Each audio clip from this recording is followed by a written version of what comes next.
السلام علیکم تاسو ګورئ جے 91 نیوز او زه یم صبر شاهین. نن زه راغلی یم کارخانو مارکیټ ته. خلک چې په خبر نوم واخلي نو په ذهن کې راځي کارخانو مارکیټ.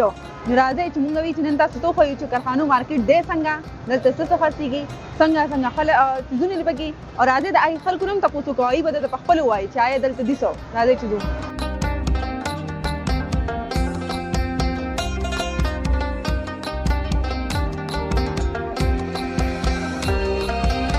زما نجیب نامه ده. زه د کارخانو نه خبرې کوم. ډېر یو ښایسته بازار ده، ډېر ښه بازار ده او ډېر ښه خلک دي او شریف خلک دي او ډېر امن کې ځای ده. او زموږ دغه یخنۍ کاروبار ده، ډېر اوریجنل یخني ده او سپیشل یخني جوړوم او مزهداره.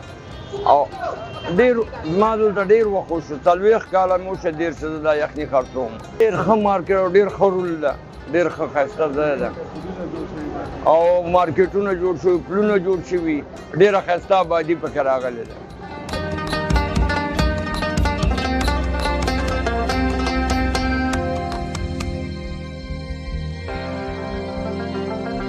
زموږ نوم شریف شاه دی او بیسیکلی تعلق لرو د افغانستان نه. زموږ شاپ خو ډېر ټایم کې خیر دا شاپ خو اوس نوی اوپن شوی او لکه سټارټینګ موږ اخیستی د پرفیوم 1995 نه. نه دا بس 1995 نه اول سټپ په سټپ ښه سوچتېږي نو 2024 ته دې ته راورسېده. د دې دوکان تقریبا فی الحال دا مارکیټ نوی اوپن شو نو دې دوکان تقریبا 3 سال کېږي. دنیا کې زموږ کوشش ده چې هر هغه پرفیوم موږ دلته کېږو چې هغه بل ځای کې نه میلاوي، که هغه امپورټډ وي، که لو رینج وي یا های رینج وي، نو ټول دلته موږ سره اویلیبل دي. د سعودي، د قطر، فرانس او خاص کر پاکستان برانډ کې موږ سره جډاټ پرفیوم ډسټریبیوشن دی. اکثر ډېر کسټمر داسې دي چې زموږ شاپ ته خپله وزټ کوي او ډېر کسټمر داسې دي چې موږ سره کانټیکټ وکړي نو ډیلیوري غواړي. څنګه د ټیک ټاک پیج په هغې خو میسیجونه موږ ته ډېر راځي، لکه آوټ اف کنټري هم راځي، خو آوټ اف کنټري لیکوډ فارم پرفیوم دا الاو نه، صرف او صرف موږ پاکستان کې دننه ډیلیوري کوو. دلته هر چا خپل شوق دی، هر یو پرفیوم موږ سره ډیمانډ دی، خو لکه موسټلی ډیمانډ زیات چې دی د فرش ټایپ پرفیوم، فرش ټایپ او لیډیز چې کوم خوښوي هغه فلورل ټایپ. د ګرمۍ کې فرش ټایپ او وینټر کې لږ سټرونګ ټوبیکو ټچ. ودونو سیزن دپاره موږ سره ډېرې ښې ښې پیکیج هم دی او بل اکثر ډېر ودونو کې خلک یو بل ته ګفټ ورکوي، نو نور ګفټ باید ورنه کړي، صرف او صرف پرفیوم ګفټ ورکړي، لکه هر څوک نن سبا پرفیوم خوښوي.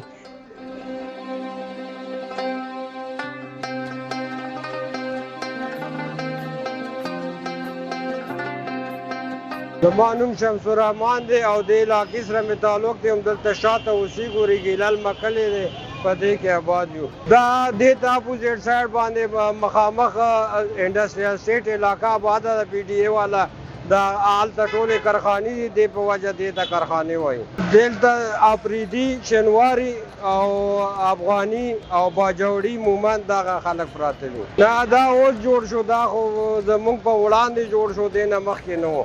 مخکې دا واره ډاګه وه، دلته چا څه کول به، دلته به دا نر واله بایدې او دا لاچیان ماچیان و، دا نری سنګل سړک و، دا اوس ډبل دی، دغه هېڅ هم نه واله.